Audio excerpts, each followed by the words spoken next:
زما او ستا د وطن نننی تصویر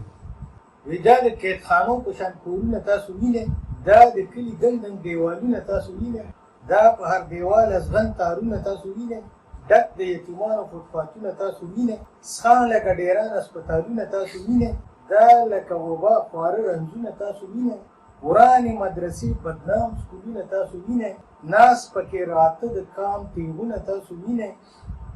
دا په وینو سره د قام لاشونه تاسو وینئ، دا په لر او بر خواره ورونه تاسو وینئ، هر خوا د خودکشو بمبارونه تاسو وینئ، دا د لیډرانو سره مخونه تاسو وینئ، دا د سمګلرانو محلونه تاسو وینئ، دا د شازلمو سیوي رنګونه تاسو وینئ، دا د تنکو پیغلو ارمانونه تاسو وینئ، دا د پښتنو ژوندي لاشونه تاسو وینئ، تار تار لوپټي او ګریوانونه تاسو وینئ، دا خیرن روزګار خیرن مخونه تاسو وینئ، دا تراوه تندي کاږه نیتونه تاسو وینئ، هر خوا سفارش او رشوتونه تاسو وینئ. ومنو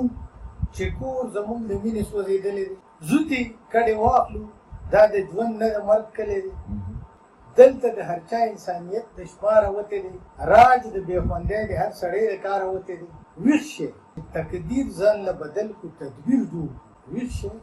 چې تقدیر ځان له بدل کو تدبیر جوړ کړو، شر د کور وباسو، امن تصویر جوړ کړو.